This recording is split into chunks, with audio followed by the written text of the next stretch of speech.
The 2022-2023 season for the Chicago Bears has been one of the most interesting seasons I've ever witnessed.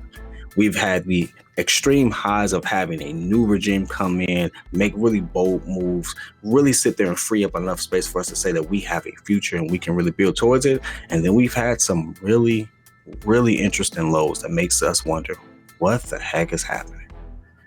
Cue the Lions, right? With that being said, we are going to sit here and talk about one of the things that's been stressing my mind, because I know it's been stressing yours, is what is the current state of the Chicago Bears and what is the Chicago Bears real conundrum? Let's talk about it. Now, if you're new to the channel, this is your boy P.Kidd from the Windy City Breeze. I do talk Chicago sports, and I will be bringing some other interesting things to this topic in regards to not only breaking down these teams in the sport, but also ultimately what we can learn from it in our personal lives, because I do believe that sports being the lifeblood of America, this is something that we get not only for entertainment, but motivation, which is why it was so important to have it back during some of our trying times like COVID. But with that being the case, let's talk about the Chicago Bears. What in the world happened? When we walked into this season, we looked at the schedule, we looked at who we potentially had, and we saw that we had the opportunity to go maybe 6-7 games. Hopeful thinking was 9. But the absolute complete opposite thing happened. And it made you wonder, or it leaves me wondering, is this a precursor of what's to happen? Or is it just one of those things by design? Let's talk about it. The reason why this is ultimately one of the things that's given us many joys and many pains, it boils down to this player here. Our QB, Justin Fields, has had the opportunity to show who he is and the playmaker that he can be, simply because he's able to actually throw the ball at times. He's been able to actually use his legs. He's been able to make plays. We didn't see that with Matt Nagy.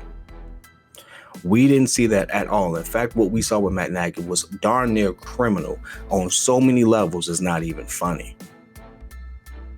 But it also gives us a lot to desire. Look at it from this perspective. 2,200 yards. Let's give him 1,100. Just rounding. 17 TDs, 16 fumbles. Not many of those were lost, but still 11 INTs, a 60% completion rate, and an overall QBR of 58.2. Now, again, this is what I would pretty much consider his first opportunity to really play the position and kind of evolve into the position as a QB. But again, it gives you a lot to desire. Why do I say that?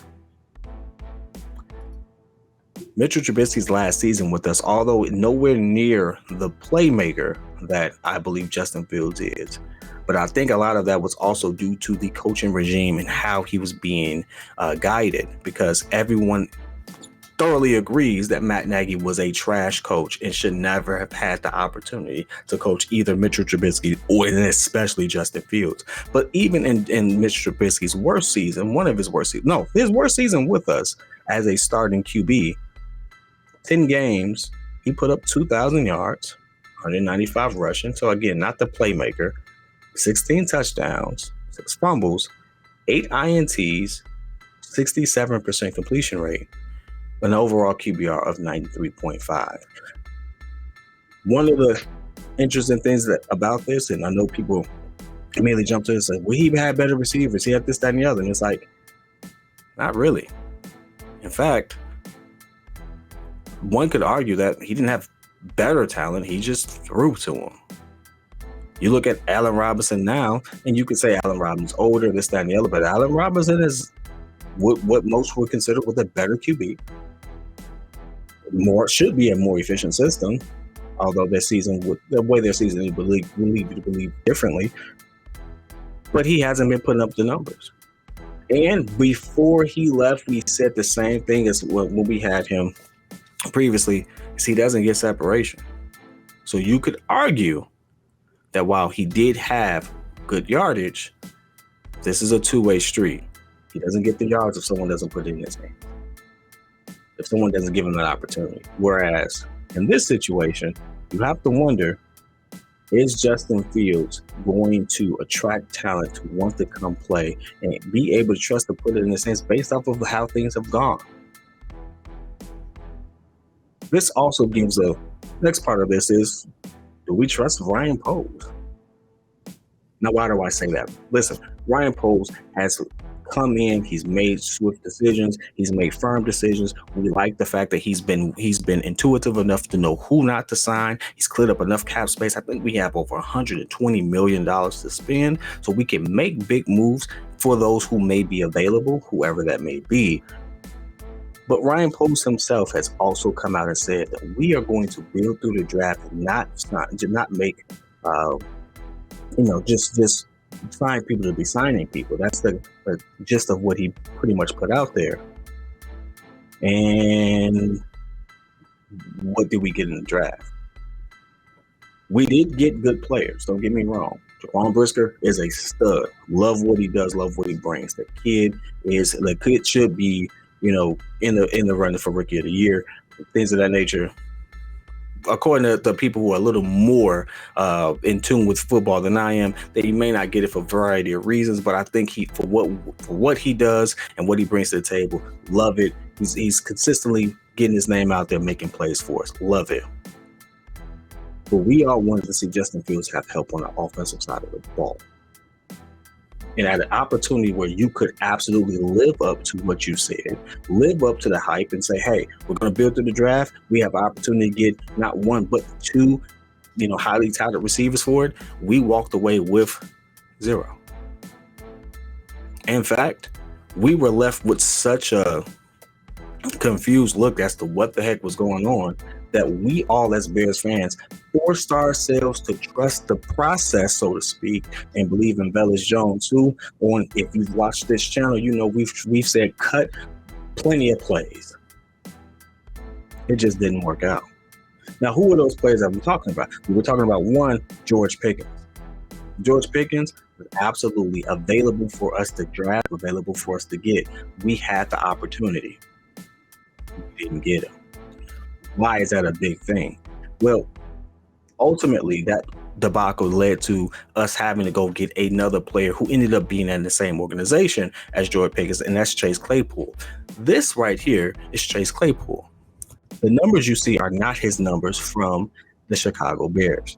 It's actually the numbers he got from his best season with the Steelers, who you would say better head coach, better situation. We're talking about 4 years ago. I would even argue to say better QB, definitely, even with the aging QB that they had.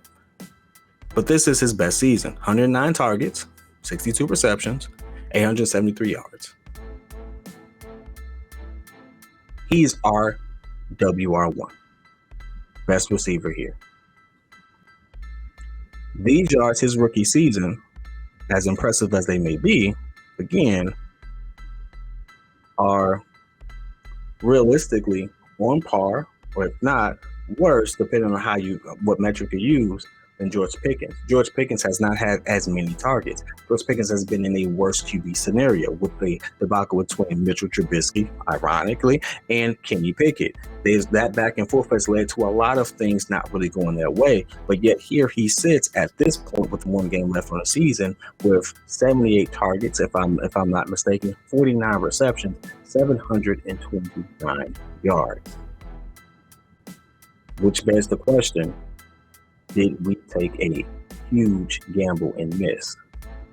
Now, you would sit there and say, I would say that Brisker was a good pick. You keep that and stuff like that. But if you go back and look at that draft, Brisker was chosen after Pickett. Gordon was chosen before Pickett. And I don't know what rock you've been lined up, but I would choose George Pickens well before I ever made a move for Kyler Gordon. But hindsight is 2020, right? But there's also another receiver who has been in a worse scenario from an organization standpoint, who may not have put up the best numbers, but has put up interesting numbers, and that's Alec Pierce. Alec Pierce was a highly touted receiver. goes to Indiana. We all thought he was going to thrive. Matt Ryan ends up not being the same Matt Ryan. He's also in a situation where he's the rook. There's a better receiver on his team. Not his fault, but it is what it is. And there's also a really strong running back who, if you don't have a QB that you can trust, what do? You give it to the running back who's guaranteed to get you some points and move the chains. And that's what Indiana did.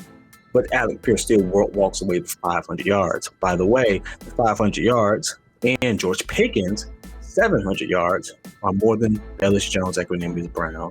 And I do believe, well, let's just say it's more than those two combined. That's something to think about. Those are the targets that you would have to sit there and say, hey, we had an opportunity to get some people. We had the opportunity to get some good people, and you went this way.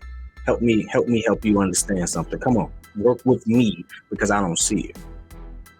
That's what happened. And now we sit here knowing that I don't want to say that we intentionally tanked, but the proof is kind of there. The game plans totally look different at certain points in the game, stuff like that.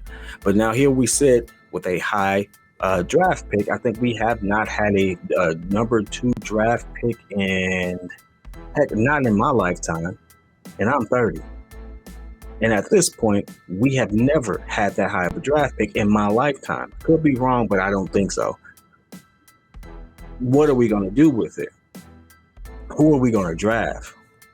Are we going to draft? There's a kid that actually played with us. Are we going to help get him the targets that we think we can get? Because I don't believe that a Devontae Adams, as much as that's been floated out there, can look at the Chicago Bears organization, look at Justin Fields and say, yeah, I would rather go play with that kid and see what happens with Derek Carr.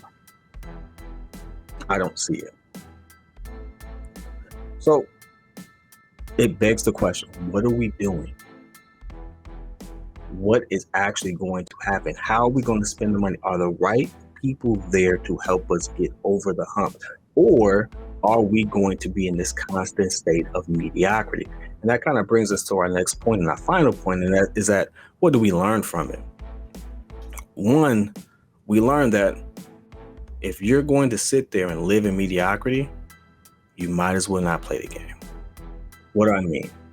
The Chicago Bears are a storied franchise, but unfortunately, we've rolled the coattails of our strongest performance of games past in the 84, 85 seasons and things of that nature, and the teams that were there before I was born.